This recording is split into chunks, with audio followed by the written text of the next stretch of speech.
X-Men '97, the animated revival of Marvel's favorite heroic mutants, has comic book fans recalling some of the franchise's most memorable moments and most dastardly villains. Enter Mr. Sinister.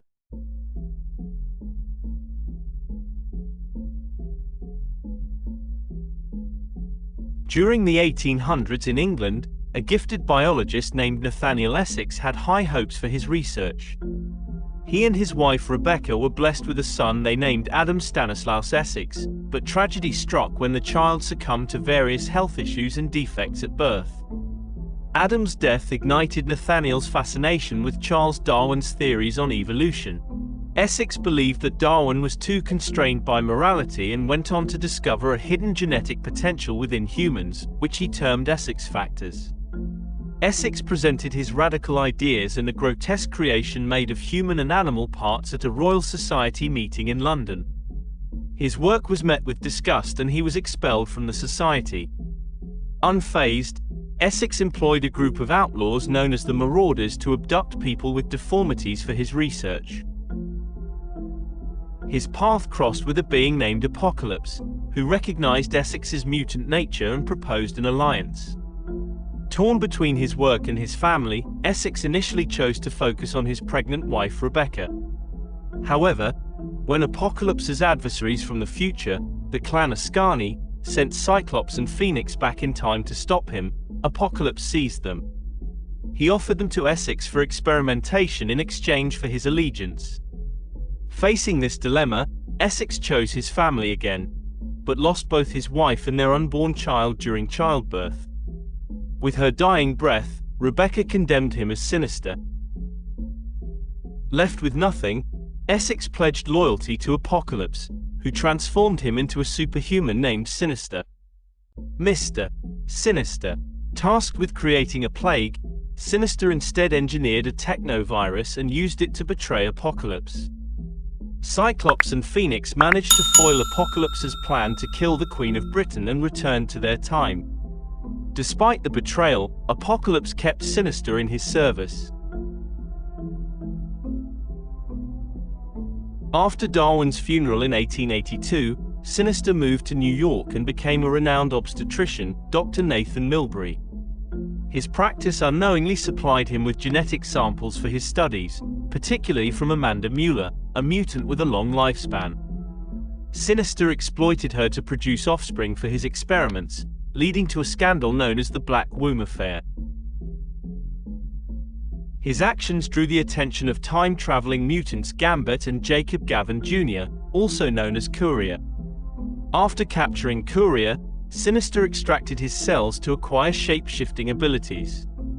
Gambit later convinced Sinister to restore his full powers, allowing them to return to their time.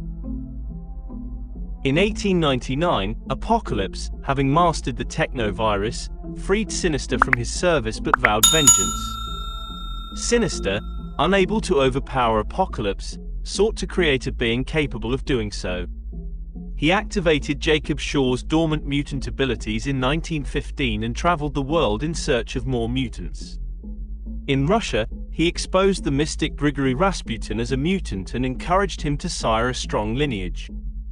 Rasputin ensured his legacy would continue through his descendants before his death.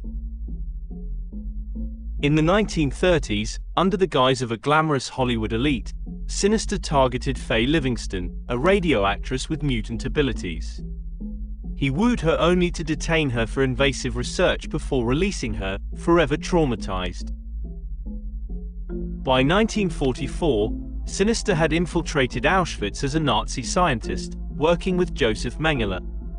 Known as Nosferatu, due to his pale skin and his practice of exchanging sweets for children's blood, he had free rein to experiment on prisoners. Max Eisenhardt, who would become Magneto, evaded Sinister by working in the gas chambers, where he witnessed the aftermath of Sinister's horrific experiments. Sinister later acquired blood from Namor the Submariner after a battle and tasked John Greycroft with capturing prisoners for cloning experiments. When superheroes known as the Invaders stormed Sinister's lab, he escaped, leaving behind a journal that would later influence the Weapon Plus program. Utilizing technology from Apocalypse, Sinister created a hidden lab in an alternate dimension. In 1946, Sinister reconnected with Mueller, now part of Project Black Womb, and at the Alamo Gordo facility, he devised a contingency plan involving the genetic encoding of his colleagues' offspring, including future figures like Charles Xavier.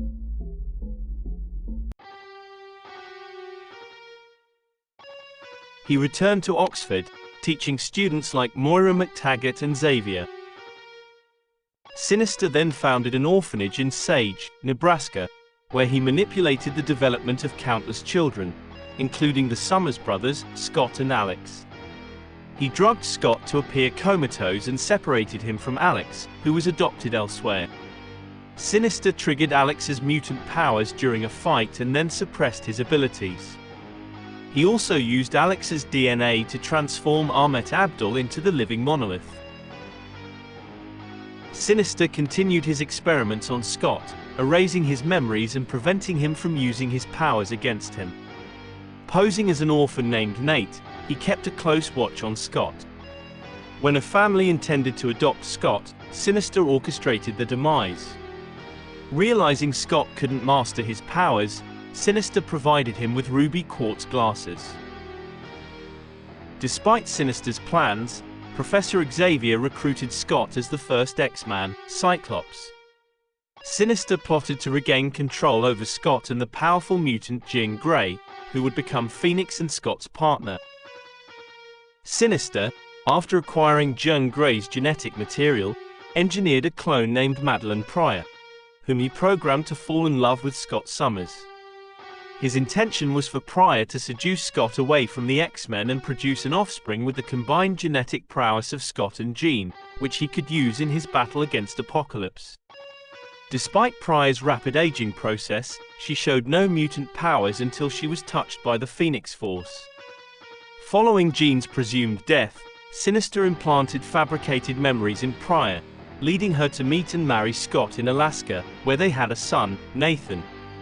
All the while, Sinister, disguised as Mike Milbury, kept a watchful eye on them.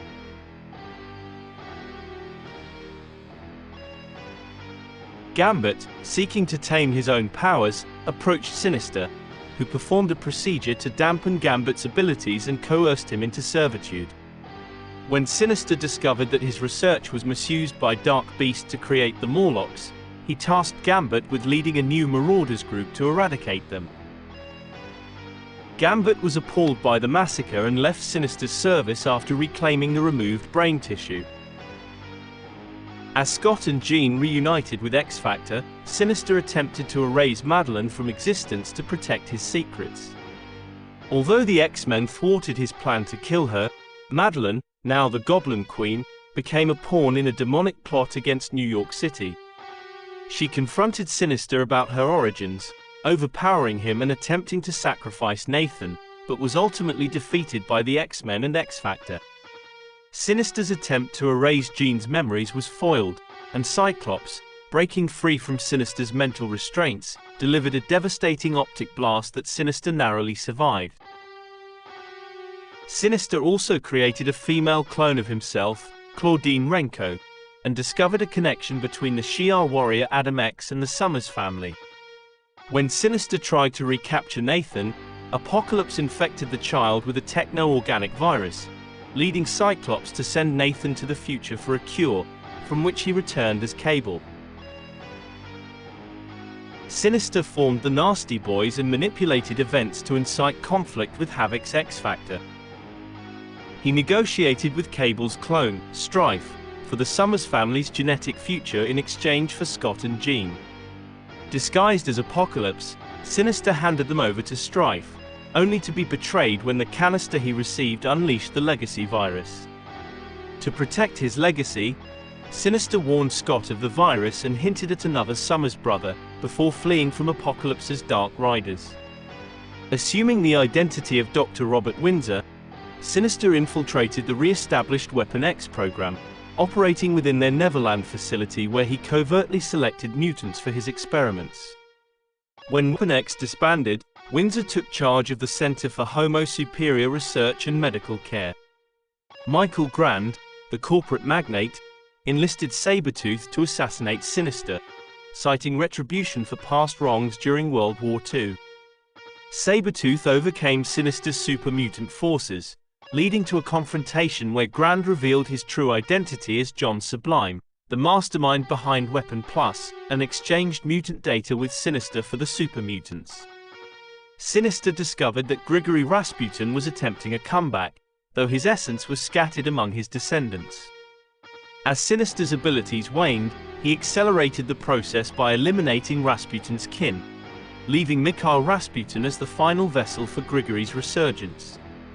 Sinister manipulated Mikhail into aiding this revival, but Colossus, Mikhail's brother, intervened. Mikhail ultimately rejected Sinister's influence and retreated to the Dark Zone to thwart Grigory's return. On M-Day, a significant number of mutants lost their powers, including Sinister. He later learned of a new mutant child's imminent birth, the first since M-Day. To claim the child, Sinister assembled a new Marauders team, including X-Men Gambit and Sunfire, and tasked them with eliminating Seers to blindside the X-Men.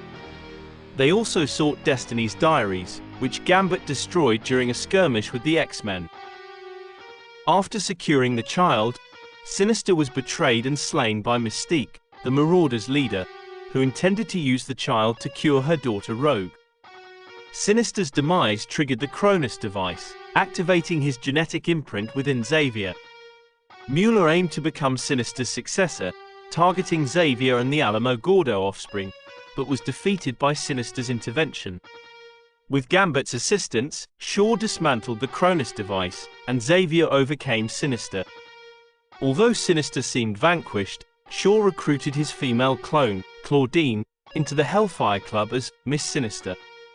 Drawn to a device that transferred Sinister's consciousness into her, Claudine tried to flee by shifting her consciousness into X-23. However, X-23, aided by Gambit, expelled the intrusion, leading to Sinister inhabiting another clone. Sinister launched an attack and seized the head of the colossal dreaming Celestial in San Francisco, using it to create a fairground of his duplicates, aiming to transform Earth into a paradise by spawning a new race surpassing mutants. His success in cloning himself stemmed from his work with the Phalanx, techno-organic beings capable of collective consciousness. However, his triumph was short-lived as he clashed with Cyclops' Extinction team, with the Celestials en route to Earth. Sinister's scheme was exposed, and he took control of the X-Men's minds, save for Emma Frost, who was immune. Hope Summers managed to shoot Sinister, but his duplicates maintained their immortality as a collective. Despite what seemed like a self-inflicted end by Sinister, another version of him resurfaced and eradicated the abandoned Phalanx. Following the release of Terrigen Mist into the atmosphere, Sinister kidnapped subjects to fuse in human and mutant DNA, creating a clone of the late Cyclops. The X-Men intervened, and Colossus engaged Sinister in combat. The clone proved unstable and perished, with Magik, Colossus' sister, capturing Sinister. S.H.I.E.L.D. then apprehended Sinister and his cohorts. Magneto and Xavier proposed a bargain to Sinister, a database of mutant DNA in return for the genetic profiles. Sinister declined, only to be eliminated by another Sinister willing to accept. Xavier concealed the encounter from Sinister's awareness, ensuring the deal's execution. Later, Sinister was summoned to Krakoa, the mutant sovereign state, to serve on the Quiet Council with Exodus and Mystique, representing the darker side of Mutantkind. However, Sinister's focus shifted to Franklin Richards, an Omega-level mutant, for his genetic collection endeavors. Sinister feigned cooperation on the Quiet Council as part of a grander plot. He replicated Moira X to exploit her time-altering mutation. Utilizing the Moira engine, Sinister manipulated the timeline to eliminate or corrupt the Quiet Council members repeatedly until he succeeded. This series of events led to the cataclysmic sins of Sinister. That's where we left off in our X-Men journey. I personally wouldn't be surprised to see that Sinister has been directly responsible for even more deplorable carnage once I'm able to pick it back up. If anything, he's persistent and dedicated to the cause. No matter how twisted the cause may be.